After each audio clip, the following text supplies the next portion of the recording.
दोस्तों कहानी शुरू होती है और हम एक कपल मियां मर्दानी और मुंशी मलेरिया को देखते हैं। ये दोनों अपने वीकेंड की छुट्टियां मनाने शहर से दूर एक लेक हाउस में आते हैं। दरअसल ये दोनों यहाँ पर रिलैक्स करने और दिन रात मजदूरी करने के लिए आए थे। फिर अंदर आते ही ये दोनों खाने पीने का इंतजाम करने लगते हैं, क्योंकि कुछ ही देर में मुंशी मलेरिया का एक खास दोस्त भी अपनी पत्नी के साथ यहाँ पर आने वाला था। आगे खाना रेडी करने के बाद ये दोनों तैयार हो रहे थे और इसी बीच वहाँ पर मुंशी मलेरिया का दोस्त चार्ली चंडाल भी अपनी माल पत्नी पिंकी पिटाश के साथ आता है। हम देखते हैं कि पिंकी पिटाश को लॉलीपॉप चूसना बहुत पसंद था और वो दिन भर अपने मुंह में कुछ न कुछ डालकर ही रखती थी। जल्दी ही मियां और मुंशी इन दोनों का स्वागत करते हैं। ये चारों यहाँ पर 3 दिन की छुट्टियां बिताने आए थे। इसी बीच मियां मर्दानी चार्ली चंडाल को कैबिन दिखाने ले जाती है और वहीं मुंशी मलेरिया पिंकी पिटाश पर लाइन मारना शुरू कर देता है। दरअसल मुंशी पिंकी पिटाश को बहुत पसंद करता था और हमेशा से उसके खेत में अपना ट्रैक्टर चलाना चाहता था। आगे मुंशी मलेरिया और चार्ली चंडाल जंगलों में घूमने निकल जाते हैं और जैसे ही कुछ देर बाद जब वो दोनों वापस आते हैं तभी मुंशी मलेरिया की नजर पिंकी पिटाश पर पड़ती है, जो आधी नंगी होकर योगा कर रही थी। मुंशी मलेरिया का तो उसे देखते ही तन जाता है और वहीं पिंकी पिटाश भी अब उसे फुल लाइन दे रही थी। लेकिन ये सब मियां मर्दानी भी देख लेती है और मुंशी मलेरिया से कहती है कि अब आंखों से ही इसे पेल देगा क्या। मुंशी कहता है कि नहीं नहीं जाने मन, मैं तो बस उसका योगा देख रहा था। आगे कुछ ही देर में रात हो जाती है और मियां मर्दानी सबके लिए खाना तैयार करने लगती है। वहीं मुंशी मलेरिया भी बैठा था, जो काफी देर से किसी का इंतजार कर रहा था। तभी पिंकी पिटाश मियां मर्दानी से पूछती है कि क्या तुम मुंशी का गन्ना चूसती हो, जिस पर मियां मर्दानी कहती है कि नहीं यार, मुझे गन्ना चूसना बिल्कुल पसंद नहीं। तभी दरवाजे पर कोई नॉक करता है और मुंशी जल्दी से भागकर दरवाजा खोलने जाता है। हम देखते हैं कि वहां पर मुंशी का एक और दोस्त पप्पू पनौती अपनी पत्नी नताशा मरवाले के साथ आया था, लेकिन उन दोनों को यहाँ देखकर मियां मर्दानी को अच्छा नहीं लगता। इसी बीच पिंकी पिटाश और चार्ली चंडाल भी वहां पर आकर उन दोनों से मिलते हैं। तभी मियां सभी को अंदर बैठने के लिए कहती है और खुद मुंशी मलेरिया को लेकर दूसरे कमरे में आ जाती है। वो उससे पूछती है कि ये दोनों यहाँ पर क्या कर रहे हैं और तुमने मुझसे बिना पूछे इन्हें यहाँ पर कैसे बुलाया। मुंशी कहता है कि जब मैं चार्ली के साथ छुट्टियों की प्लानिंग कर रहा था तब इस भड़वे ने हमारी सारी बातें सुन ली, जिसके बाद ये भी यहाँ पर आने के लिए मेरे पीछे पड़ गया। मियां पूछती है कि इन दोनों को यहाँ के नियम तो पता है ना कि हम यहाँ पर क्या क्या करते हैं। मुंशी कहता है कि मैंने इसको सारे नियम बता दिए थे, लेकिन फिर भी वो यहाँ पर आने की जिद कर रहा था और वैसे भी उसकी शादी ठीक नहीं चल रही, इसलिए वो हमारी सारी शर्तें मानने को तैयार हो गया। फिर थोड़ी देर बाद वो सभी लोग दारू पीने लगते हैं, जिस दौरान मियां मर्दानी कहती है कि अगर सभी का मूड बन गया हो तो हमें काम की बात भी कर लेनी चाहिए। जिसके बाद वो एक कॉन्ट्रैक्ट लेकर आती है और कहती है कि ये हमारे स्विंगर्स पार्टी के कुछ नियम हैं जो मैं तुम सभी को बताना चाहती हूँ। वहीं मियां मर्दानी की बात सुनकर नताशा कहती है कि स्विंगर्स पार्टी मतलब मैं किसी और के पति के साथ मजदूरी करूंगी और मेरा पति किसी और की बीबी के साथ मजदूरी करेगा। वाओ यार, तुम लोग कितना अच्छा मजाक कर लेते हो। लेकिन इस बात पर सभी लोग शांत हो जाते हैं, जिनको देखकर नताशा समझ जाती है कि ये लोग सचमुच अपने पार्टनर्स की अदला बदली करने वाले हैं। मियां मर्दानी पूछती है कि तुम्हें इस पार्टी के बारे में नहीं पता था। वो कहती है कि नहीं। तभी पप्पू पनौती कहता है कि मुझे मुंशी मलेरिया ने बताया तो था, लेकिन मैं नताशा को बताना भूल गया। अब सभी मिलकर नताशा को मनाने की कोशिश करते हैं। कहते हैं कि कभी अपने पति के अलावा किसी और मर्द का औजार भी लेकर देखो, बहुत मजा आता है। इस पर पप्पू पनौती कहता है कि मुझे भी किसी दूसरी औरत को घोड़ी बनाने का बहुत मन है और अगर तुम चाहो तो तुम भी अपनी पिंकी किसी और को दे दो। लेकिन इस पर नताशा किसी को बिना कुछ कहे चुपचाप वहां से बाहर आ जाती है। वो पप्पू पनौती से कहती है कि तेरे से बड़ा चूतिया आदमी मैंने आज तक नहीं देखा। तुम अपनी ही वाइफ को किसी और के साथ सोने के लिए कैसे कह सकते हो। पप्पू पनौती कहता है कि मैं ये इसलिए करना चाहता हूँ ताकि हमारे बीच में जो प्रॉब्लम्स चल रही हैं वो ठीक हो जाएं। हमें मजदूरी करे पूरा 1 साल हो चुका है। मैं जब भी तुम्हें घोड़ी बनने के लिए कहता हूँ तो तुम बहाना बनाकर सो जाती हो। नताशा कहती है कि हाँ, वो इसलिए क्योंकि तुम्हारे औजार में दम ही नहीं है। तुम ज्यादा से ज्यादा 20 सेकंड ही टिक पाते हो। तुमको पता भी है कि मुझे खुद को संतुष्ट करने के लिए अपनी उंगलियों का इस्तेमाल करना पड़ता है। वहीं इन दोनों की लड़ाई अंदर भी सभी सुन रहे थे और तभी पिंकी पिटाश और चार्ली चंडाल माहौल को शांत करने के लिए उनके पास आते हैं। वो नताशा को काफी समझाते हैं कि इसमें कुछ गलत नहीं। अगर तुम किसी और से अपने खेत में मजदूरी करवा भी लेती हो तो इससे तुम्हें एक नया एक्सपीरियंस ही मिलेगा और तुम्हारे रिश्ते भी पहले से मजबूत हो जाएंगे। तभी मियां मर्दानी और मुंशी मलेरिया भी वहां पर आ जाते हैं, जिसके बाद वो सभी जैसे तैसे करके उसे स्विंगर्स पार्टी के लिए मना ही लेते हैं। फिर अगली सुबह जब सभी नाश्ता कर रहे थे तभी नताशा पप्पू पनौती के पास आती है और कहती है कि हमें अभी निकलना होगा क्योंकि मेरे ऑफिस में कोई जरूरी काम आ गया है, जो कहकर वो बाहर जाने लगती है। पर तभी पिंकी पिटाश उसके पास आती है और कहती है कि हमें पता है तुम दोनों का रिश्ता कुछ खास अच्छा नहीं चल रहा, लेकिन अगर ये वीकेंड तुम यहाँ पर रुक जाती हो तो विश्वास करो कि तुम्हारा रिश्ता पहले से अच्छा हो जाएगा और ये सब तुम खुद के लिए नहीं तो अपने पति के लिए करो। अब पिंकी पिटाश की बात सुनकर नताशा भी सोच में पड़ जाती है। वो पप्पू पनौती को खुश देखना चाहती थी, इसलिए वो उसकी खुशी के लिए यहाँ पर रुकने के लिए मान जाती है। जिसके बाद वो पप्पू पनौती के पास आती है और कहती है कि मैं बस हमारा रिश्ता ठीक करने के लिए किसी और के लिए घोड़ी बनने को तैयार हूँ। इस पर पप्पू पनौती कहता है कि हाँ, बनो बनो, शौक से बनो। आगे नाश्ता करने के बाद तीनों आदमियों के नाम की पर्ची डाली जाती है ताकि ये पता चल सके कि किसकी बीबी को कौन बजाने वाला है। पहली बारी पिंकी पिटाश की होती है जिसकी पर्ची पर मुंशी मलेरिया का नाम लिखा था। इसके बाद मियां मर्दानी पर्ची निकालती है जिस पर पप्पू पनौती का नाम था और आखिर में बची हुई नताशा मरवाले चार्ली चंडाल के पास आ जाती है। यहाँ पर हम देखते हैं कि मियां मर्दानी पप्पू पनौती को पाकर खुश नहीं थी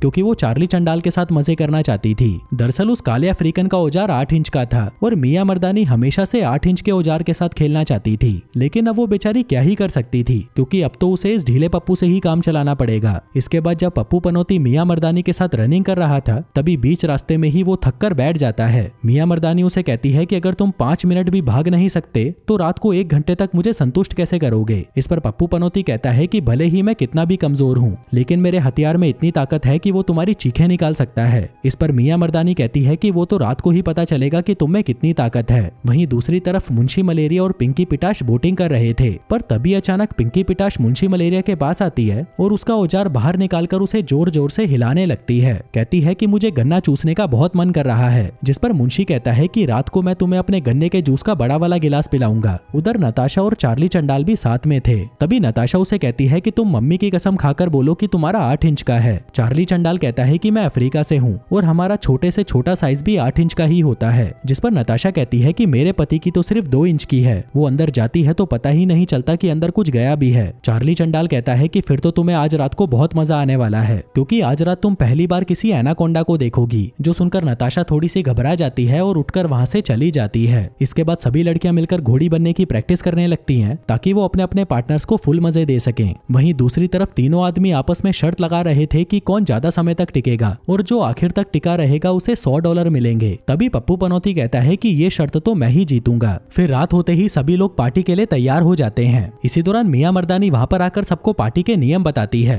कहती है कि जब तक हम इस बोट हाउस में हैं तब तक ही हम एक दूसरे के पार्टनर्स के साथ मस्ती कर सकते हैं, वो भी सिर्फ रात को, और जो भी कांड बेडरूम के अंदर होगा वो बाहर किसी को पता नहीं चलना चाहिए। और आखिरी बात, मजदूरी के बाद कोई भी किसी से ये नहीं पूछेगा कि तुम्हें मजा आया या नहीं और कोई भी किसी के साथ इमोशनली अटैच नहीं होगा। अब अगर तुम सब तैयार हो तो अपने अपने पार्टनर्स को लो और बेडरूम में जाकर शुरू हो जाओ। जिसके बाद वो सभी अपने पार्टनर्स को लेकर बेडरूम में आ जाते हैं। वहीं कमरे में आते ही पिंकी पिटाश तो मुंशी मलेरिया पर टूट पड़ती है और सीधा उसका गन्ना चूसने लगती है। दूसरी तरफ मियां मर्दानी पप्पू पनौती से पूछती है कि तुम कर तो लोगे ना, क्योंकि जैसी तुम्हारी हालत है मुझे नहीं लगता कि तुम कर भी पाओगे। इस पर पप्पू पनौती कहता है कि तुम अभी मुझे नहीं जानती, जब मैं एक बार शुरू हो जाता हूँ तो रुकता नहीं हूँ, सोच लो तुम्हारी हालत खराब हो जाएगी। ये सुनते ही मियां मर्दानी और भी ज्यादा एक्साइटेड हो जाती है। लेकिन जब वो दोनों मजदूरी करना शुरू करते हैं तो मात्र 5 सेकंड के अंदर ही पप्पू पनौती की पिचकारी पानी छोड़ देती है, जो देखकर मियां मर्दानी उसे मन ही मन खूब गालियां देती है। उधर चार्ली चंडाल भी नताशा की लेने की कोशिश कर रहा होता है, लेकिन नताशा को ये सब ठीक नहीं लगता तो वह उसे मना कर देती है। वहीं चार्ली भी समझ जाता है कि इसे अपने पति का 2 इंच का औजार ही चाहिए, इसलिए वो उसे वहीं पर छोड़कर बाहर चला जाता है। थोड़ी देर बाद मियां मर्दानी और पप्पू पनौती स्विमिंग पूल के पास आकर बैठ जाते हैं। मियां मर्दानी को लग रहा था कि पप्पू पनौती बिस्तर पर नहीं तो कम से कम पानी के अंदर उसे मजे दे देगा, जिसके बाद वो पूरी नंगी होकर पप्पू पनौती को गर्म करने की कोशिश करती है। लेकिन इससे भी पप्पू पनौती पर कोई असर नहीं होता और वह उसके साथ कुछ भी नहीं कर पाता, जो देखकर मियां मर्दानी समझ जाती है कि क्यों इस गधे का रिश्ता अपनी पत्नी के साथ इतना खराब चल रहा है। ये साला तो उसके साथ भी कुछ नहीं कर पाता होगा। आगे जब वो दोनों वापस अंदर आते हैं तो यहाँ पर नताशा और चार्ली डांस कर रहे होते हैं। पप्पू पनौती पूछता है कि तुम लोगों को क्या हुआ, जिस पर नताशा कहती है कि भाई ये चार्ली चंडाल तो एकदम राक्षस है, इसने 2 घंटों तक बिना रुके मेरे खेत में मजदूरी करी है।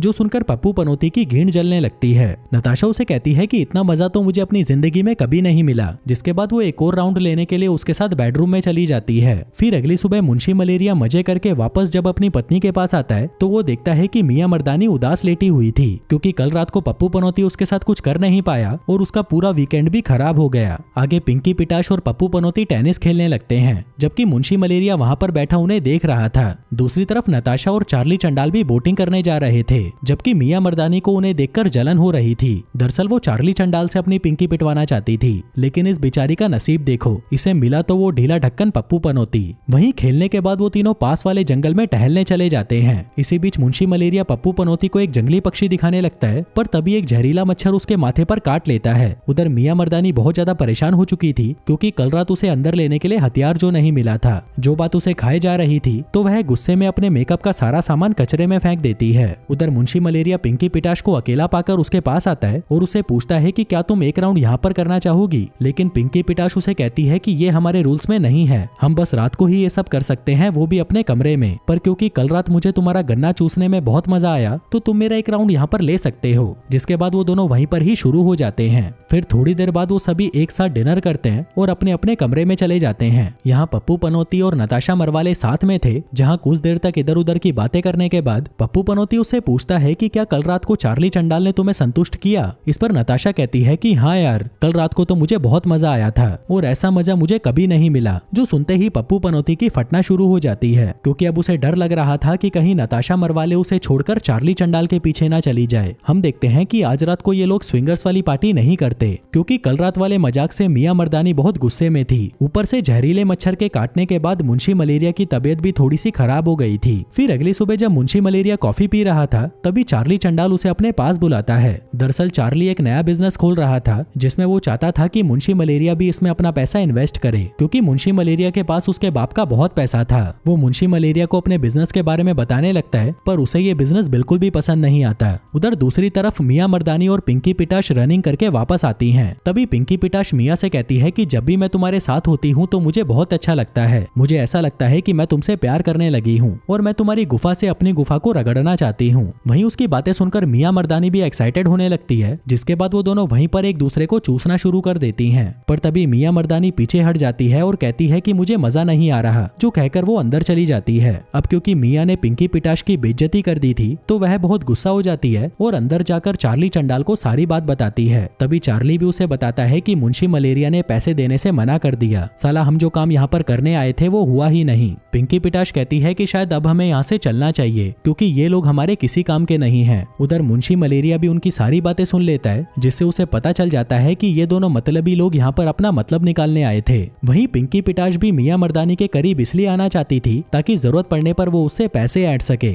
उधर दूसरी तरफ नताशा और पप्पू पनौती के बीच में सब कुछ ठीक होने लगा था। उन दोनों ने फैसला कर लिया था कि आगे से वो दोनों कभी भी अदला बदली वाला गेम नहीं खेलेंगे और एक दूसरे को समझने की कोशिश करेंगे। हालांकि नताशा को चार्ली चंडाल के साथ मजा तो बहुत आया था, लेकिन वो प्यार तो अपने पति पप्पू पनौती से ही करती थी। उधर मुंशी मलेरिया मियां मर्दानी के पास आता है और उसे कहता है कि मुझे पिंकी पिटाश से प्यार हो गया है और मैं उसी के साथ रहना चाहता हूँ। मियां उसे कहती है कि तुम हमारे नियम तोड़ रहे हो, लेकिन मुंशी मलेरिया उसकी कोई भी बात सुनने को तैयार ही नहीं था, क्योंकि पिंकी पिटाश ने कल रात को उसे जो मजा दिया था, ऐसा मजा उसे मियां मर्दानी कभी नहीं दे पाई थी। अब मियां मर्दानी के कई बार समझाने के बाद भी जब मुंशी मलेरिया नहीं मानता, तब मियां मर्दानी उस पर गुस्सा करती है। कहती है कि उससे बड़ी चूचिया मेरी है और मैं उससे ज्यादा सुंदर दिखती हूँ, लेकिन फिर भी तुम उस भड़वी के पीछे पागल हो गए हो। याद रखना, उसका अफ्रीकन पति तुम्हें कुत्ते की मौत मार देगा। फिर थोड़ी देर बाद पिंकी पिटाश और चार्ली चंडाल अपना सामान लेकर वहाँ से जाने लगते हैं। तभी वहाँ पर मुंशी मलेरिया आ जाता है और उनसे कहता है कि तुम लोग कुछ और दिन रुक जाते ना, जिस पर चार्ली कहता है कि नहीं यार, हमें कुछ जरूरी काम भी निपटाने हैं। जो कहकर वो मियां मर्दानी से मिलने अंदर चला जाता है। अब उसके जाते ही मुंशी पिंकी पिटाश से कहता है कि जाने मन मैं तुमसे बहुत प्यार करता हूँ और मैं चाहता हूँ कि तुम दिन रात मेरा गन्ना चूसो। अब उसकी ये बात सुनते ही पिंकी पिटाश हैरान हो जाती है और मुंशी को समझाती है कि मैं सिर्फ अपने पति से प्यार करती हूँ, हमने साथ में बहुत मजे किए थे और मुझे अच्छा भी लगा, लेकिन मैं तुम्हारे साथ नहीं रह सकती।